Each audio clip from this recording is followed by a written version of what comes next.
ತಮಿಳಿಂದಲೇ ಕನ್ನಡ ಹುಟ್ಟಿದ್ದು ಎಂಬ ಕಮಲ್ ಹಾಸನ್ ಹೇಳಿಕೆ ವ್ಯಾಪಕ ಆಕ್ರೋಶಕ್ಕೆ ಕಾರಣ ಆಗಿದೆ.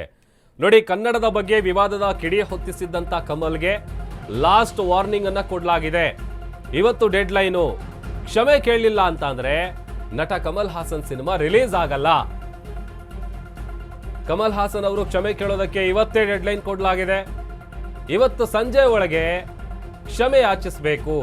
ಚಿತ್ರ ರಿಲೀಸ್ ಆಗಬೇಕು ಅಂತ ಅಂದ್ರೆ, ಒಂದು ವೇಳೆ ಕೇಳಲಿಲ್ಲ ಅಂತ ಅಂದ್ರೆ ಚಿತ್ರ ರಿಲೀಸ್ ಆಗಲ್ಲ. ಥಗ್ ಲೈಫ್ ಸಿನಿಮಾ ರಿಲೀಸ್ ಆಗಲ್ಲ. ಆಲ್ರೆಡಿ ಕನ್ನಡ ಪರ ಸಂಘಟನೆಗಳು ಕಮಲ್ ಹಾಸನ್ ಅಲ್ಲ, ಕಮಂಗಿ ಹಾಸನ್ ಅಂತೇಳಿ ಆಕ್ರೋಶವನ್ನು ಹೊರ ಹಾಕ್ತಾ ಇದ್ದಾರೆ, ಪ್ರೊಟೆಸ್ಟ್ಗಳನ್ನ ಮಾಡಿದ್ದಾರೆ. ಫಿಲ್ಮ್ ಚೇಂಬರ್ ಕೂಡ ಮಹತ್ವದ ತೀರ್ಮಾನ ತೆಗೆದುಕೊಂಡಿದೆ. ಮತ್ತೊಂದು ಕಡೆ ಥಗ್ ಲೈಫ್ ಸಿನಿಮಾ ಬ್ಯಾನ್ಗೆ ಒತ್ತಡ ಕೂಡ ಜಾಸ್ತಿ ಆಗ್ತಾ ಇದೆ.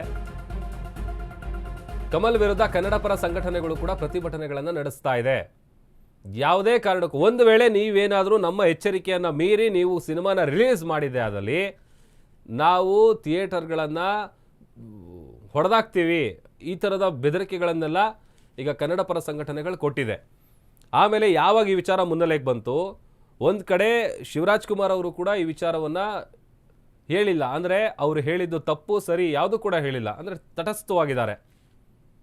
ಈಗ ವ್ಯಾಪಕವಾದಂಥ ಆಕ್ರೋಶ ವ್ಯಕ್ತವಾಗ್ತಾ ಇದೆ. ಇವತ್ತು ಕ್ಷಮೆ ಕೇಳಬೇಕು, ಕ್ಷಮೆ ಕೇಳಲಿಲ್ಲ ಅಂತ ಅಂದರೆ ಥಗ್ ಲೈಫ್ ಸಿನಿಮಾ ರಿಲೀಸ್ ಆಗಲ್ಲ.